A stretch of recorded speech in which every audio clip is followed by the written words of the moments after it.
I'm absolutely puzzled, and today I'll be taking one final look at the Room series. I know I said that 10 months ago, but this time it's actually true. Well, until they make another one, anyway.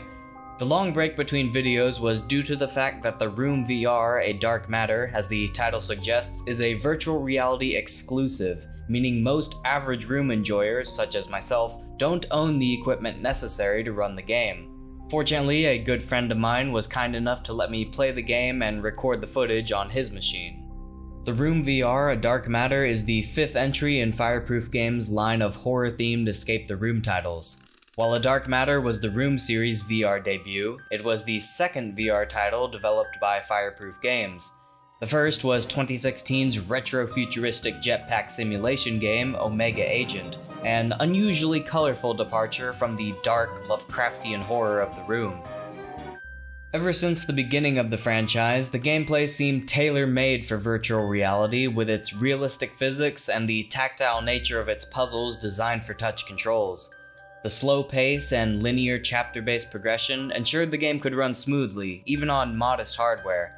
It appears Fireproof Games are truly in their element when developing for platforms with strict hardware limitations, and the shift to VR was as logical as it was inevitable. Despite this, the game's announcement garnered a noticeably mixed reception. Many fans praised this unconventional new direction, while others felt the company was abandoning its core audience, citing the high monetary barrier to entry, as well as accessibility issues from motion sickness or vision impairments. I'm personally rather neutral on the debate, as I'm covering the product itself and not the platform it runs on. A company has the right to produce whatever it wants, and expressing feelings of betrayal is a bit naive to insinuate that a company actually cares about you. Though from a business perspective, if you're an independent studio that's willing to take on the massive risk of developing a game exclusively for a platform with a significantly smaller install base than the platform you're known to develop for, then surely the game would feature mechanics only possible on this unique hardware in order to justify its existence, right? Well, the Room signature formula does survive the transition to virtual reality with very little compromise, but the absence of new mechanics is a mysterious case of missed opportunity. Pointing the cursor and double-clicking to navigate is replaced with instantaneous teleportation among predetermined points. A small degree of direct movement is permitted, but the teleportation mechanic is mandatory, and any more than a few steps off the beaten path will be met with a request to turn back. The peripheral heads-up display is supplanted with a floating menu containing inventory items, hints, and the null lens, all of which is summoned and dismissed at the push of a button. Besides these necessary workarounds, gameplay is nearly indistinguishable from its mobile predecessors. Rooms are completed by collecting and using objects and information, solving mechanical puzzles, and wearing the null lens to perceive things invisible to the naked eye. You all know the drill, I've explained this 7 times now. A well-established mechanic that received a significant downgrade is the manipulation of objects within the inventory. A few objects do make clever use of the controller's gyroscope function, but none of them are held in one hand and manipulated with the other, and no 2 items are combined within the player's hands. An odd choice considering that 2 hands as opposed to 1 mouse would make such tasks far more intuitive. Even so, the game never requires the use of both hands, but it's no wonder what activities the other hand will be engaged with when the game features characters this sexy. A Dark Matter does add an interesting twist on the notes left around the environment, where they can be picked up and viewed through the null lens to reveal a sort of spectral memory of the note's author. But this is less of a new mechanic and more of a solution to a problem created by the nature of virtual reality itself, as a method of directing the player's attention as opposed to the typical fixed camera cutscenes. Quite the literal interpretation of the term smoke and mirrors. One aspect that may go underappreciated is that the game genuinely captures the feel of a normal Room title, and looks quite good doing it. The small gateway mechanic from the Room 3 and 4 looks incredible in VR. Fireproof absolutely nailed the illusion of the player shrinking in size, and in every instance this feature appears, I would always spend a minute or two just admiring the view, and viewing the footage on a 2D monitor really doesn't do the game justice for how nice it actually looks. While it looks and plays the role of a room title, there are two major shortcomings which are impossible to ignore. A Dark Matter is not very long and not very challenging. With only 5 chapters, the first and last of which being quite short, a full playthrough at a leisurely pace will only occupy around 4 hours. The mild difficulty is the result of both the nature of the platform and the audience the game was catered for. What that means is the items you're allowed to play with are generally in plain sight, and the few instances where they are well hidden will be easily discovered by the digital hands changing posture when hovering over usable objects. In addition to the simplicity caused by being catered for DualShock 4 users by requiring only a single hand, this simplicity is exacerbated by the developer's intent for the game to be played while seated. All interactable items will be within arm's reach after teleporting, and items will always be located between the player's waist and the top of their head. There is never a reason to kneel down or reach above the head, and seldom a reason to look up towards the ceiling or down towards the floor. Limited scope equals limited experimentation, and otherwise tricky puzzles are made child's play from lack of options. It's an interesting dilemma when developing for virtual reality, the choice of greater player accessibility or true creative freedom. A decision which ultimately lies on the developer, and obviously varies depending on the style of game and target demographic. For example, movement-heavy titles Superhot VR and Blade and Sorcery are much better suited to experience standing, while titles for those who prefer to stay seated include League of Legends and Genshin Impact. The Room VR A Dark Matter is a mostly successful entry in the series, but while the lack of new mechanics, short length, and light difficulty might seem like minor complaints, any critiques which could be made are greatly magnified by the $29.99 asking price, especially considering a game released over 4 years prior is longer, in my opinion better, and a fifth of the cost. Of course, many users would quickly come to the game's defense. Virtual reality development is difficult and expensive, with strict hardware limitations, but for those who praise mediocrity, I ask the question: if you want virtual reality to not be seen as a novelty or gimmick, then how would accepting low standards as the status quo ever prove these beliefs wrong? As I said, I have no skin in the game. I don't own a VR device and have no intention of buying one anytime soon. This is just food for thought, a reminder to always think critically, and as MF Doom said, be a smart shopper. If you don't have the capability to experience the game for yourself, or you just want to hear the story pieced together, allow me to take these last few minutes to summarize the game's plot. Knowledge of the earlier games is not essential for understanding the story, but it does make certain events much more meaningful.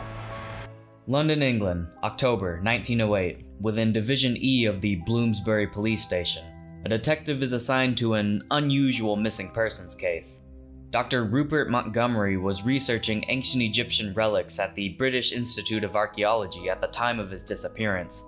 No one witnessed him leave the building, there was no sign of forced entry or struggle, and out of all the priceless artifacts, nothing was stolen. Through a note found on the detective's desk from the police sergeant, we learn a peculiar old man left us a package which will supposedly aid in our investigation, and opening the wall safe to retrieve it is our first objective.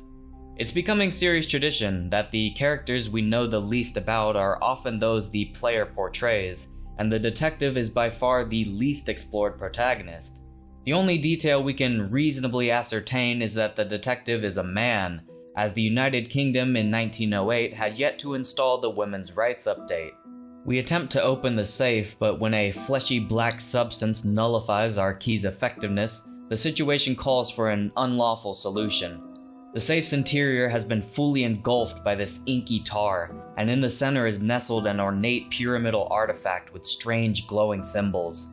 Upon its collection, we hear an otherworldly hum. As the lights flicker, the projector's slideshow is replaced with an ominous red light, and a small wooden box now occupies the empty space on the table. A note on the box explains its purpose and contents, the promise of crucial information on the Montgomery case, and a lens to see the things that cannot be explained. This is only the beginning. Signed, The Craftsman. Upon donning the lens, we see the invisible footprints of the craftsman leading up to our desk where a second, larger puzzle box has been delivered. A box which bears strong resemblance to the first box ever encountered, both of which were presumably manufactured by the craftsman's talisman company. When we place the artifact on the open box, our vision fades to black as we find ourselves transported to the hidden realm of the Knoll. In the center of this dark void, a stone podium now holds the artifact and contains slots to house 3 more. Beyond the podium, the ruins of a stone gateway materialize upon our arrival. A second letter from the craftsman shares his plan to reveal to us the sinister events that connect the string of recent disappearances in the hopes of preventing future victims. We're sent to investigate 3 disappearances: the aforementioned doctor, a reverend, and a witch. Through journal entries and visions, we slowly uncover the truth and begin to notice some strange similarities among the victims. Whether they realized it or not, all 3 were researching the Knoll element, either through ancient rituals and magic or lost Knoll artifacts. All 3 were given a Knoll lens from a peculiar old man, and all 3 met their end after being captivated by their work. With each investigation completed, an accompanying soul artifact placed on the podium, the ruined gateway is gradually restored. The craftsman assures us that their deaths were not in vain, and their sacrifices were absolutely necessary for him to be able to bring these arcane forces safely under his control. It's unknown at what point both the detective and the player figure out the craftsman's true intentions, but I don't suppose it really matters. As far as I'm concerned, the detective isn't even the hero. In fact, he's not really anyone, just a man on the job, a victim of circumstance, an unwilling participant of events he'll never fully comprehend, and no one will ever believe. Simply another pawn in the craftsman's game, who would have met the same fate as the others without the intervention of outside forces. Those outside forces being the 3rd victim, the witch. She was the only one who saw through the craftsman's lies and false promises. She knew he would never willingly offer what his victims desire, but instead manipulates his prey to harvest their souls. She feigned ignorance of his schemes, playing along by accepting the Knoll lens, but never using it in order to retain her sanity. She left instructions for the detective before casting a hex on her artifact and allowing her soul to be imprisoned. We set the cursed artifact on the podium, completing the stone gateway and summoning the craftsman. He sees that we've done everything he asked of us, but rather than honoring his word to set us free, he only gives a sardonic nod and walks away, closing the gateway behind him, leaving us just as trapped as the souls contained in the artifacts. But unlike your first playthrough of the Room 3, this isn't how the story ends. The witch's artifact cracks open, and her soul lights the path towards a second gateway. The portal takes us to the archaeological dig site in Egypt where the craftsman had discovered a millennia-old Knoll temple. A temple for sacrificing and collecting souls using the same rituals Dr. Montgomery was researching. We navigate the temple's intricate hallways until we reach the massive ceremonial chamber. In one of the antechambers, we find 2 ancient souls atop pedestals eternally guarded by the mummified remains of their bodies. Placing the souls at the Knoll font begins the ritual, and using the sacramental Knoll lens to perform the incantation summons the craftsman to the center of the altar. Knoll tendrils spring up from the font, and the craftsman cowers in fear as the tendrils drag him into the abyss. A small stand emerges bearing a new artifact, the soul of the craftsman, imprisoned forever. We're taken back to the hidden realm of the Knoll as a second podium appears. Depositing the soul frees not only the 3 souls we collected, but the countless others the craftsman had been harvesting for years. A gateway opens directly to the police station. One final note from the witch commends the detective, but advises us to stay vigilant, as there are many others who would use the power of the Knoll for evil. The recent string of missing persons cases is solved. The craftsman's plan to open the white doorway to the Knoll planet is extinguished, and my time with the Room series is over. Well, until they make another one, that is. It's been over 3 years of radio silence from Fireproof Games, but perhaps that just means a new game is right around the corner.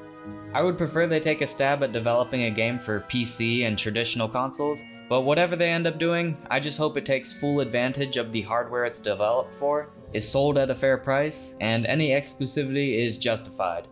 If you enjoyed this video, then please leave a like, comment what you'd like me to cover next, and subscribe to be absolutely puzzled. Thanks for watching.